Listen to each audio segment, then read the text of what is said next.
him on with us every single Tuesday here on Kincade and Salciunas. That's Jeff McClain. Jeff, good morning. How you doing today?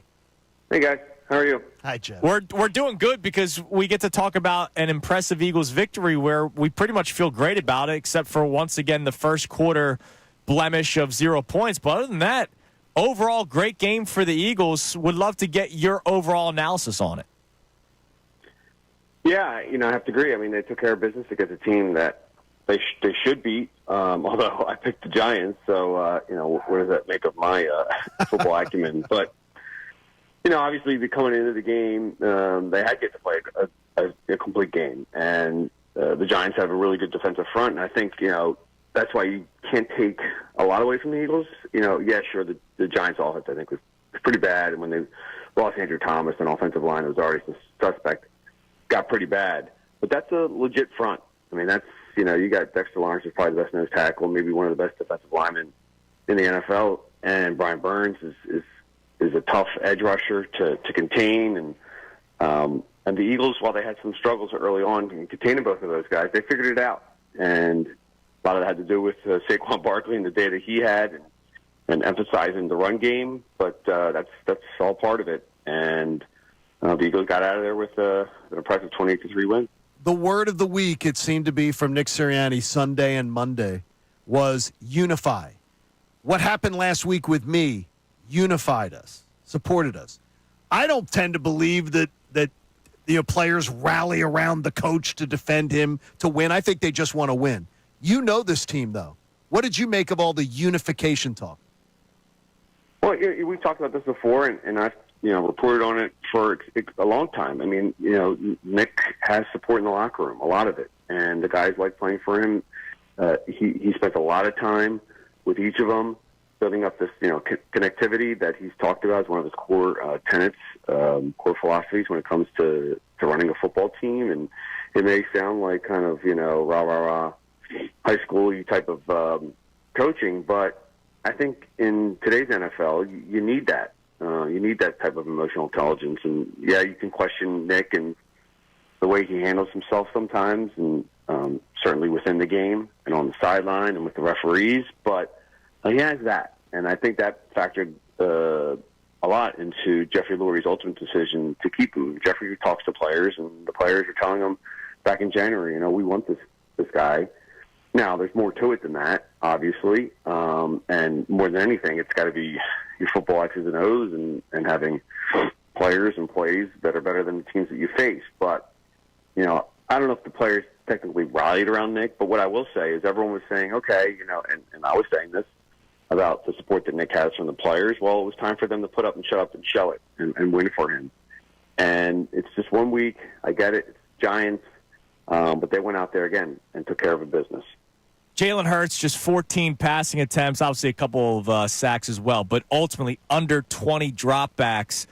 Is that just game plan and how that game worked out for them, or do you believe the Eagles might do some more of that moving forward, knowing how well they can run the football with Saquon Barkley?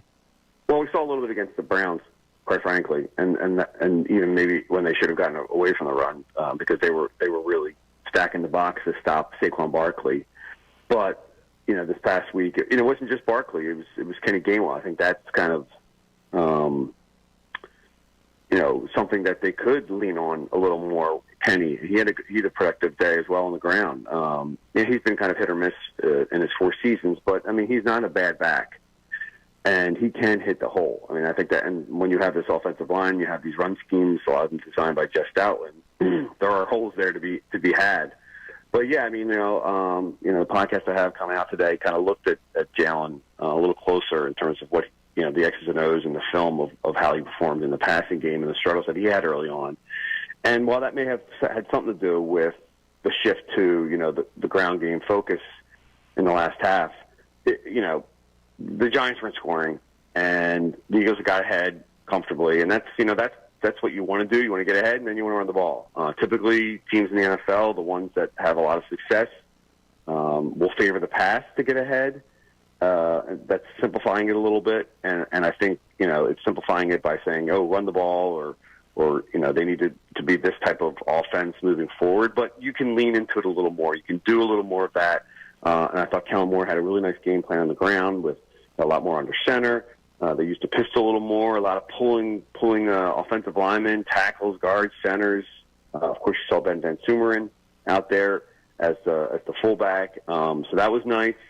But, look, you have to be multiple in this league. You have to be able to adapt to whatever defense is showing you in terms of what they're doing up front, in terms of the coverages. So that's the most important thing. But, yeah, I think there's an argument to be made that just maybe take a little bit off Jalen's plate and the offense will hum a little more. Jeff, from what you've seen of this young defense and what they're doing under Vic Fangio, it's the storyline I don't think anybody was really calling for early on in the season. Was anybody believing this would happen? How much do you believe is sustainable, really sustainable, and what has surprised you the most?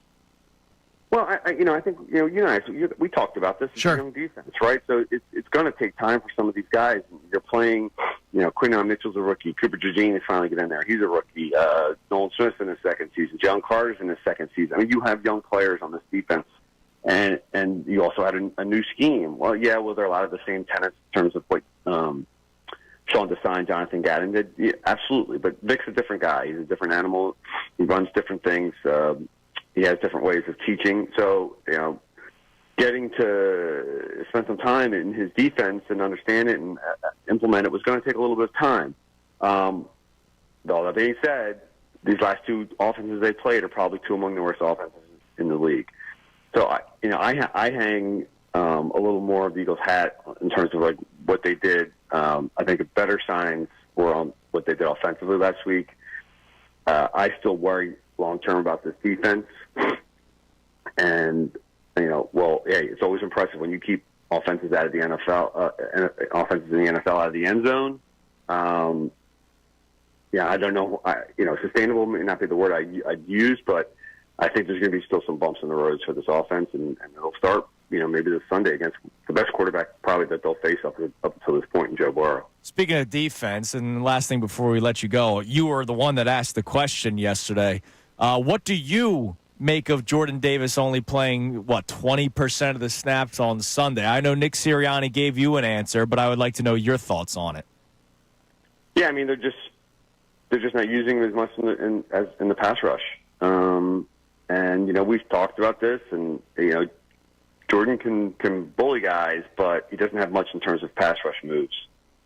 And that becomes the kind of a liability when you're trying to get to the quarterback, right? It's pretty obvious. And I think Mora Jomo has done a better job in the pass rush, and he's shown that since training camp. He was a guy that really flashed often, and you're now seeing it kind of translate onto the field in real games. So that's part of it.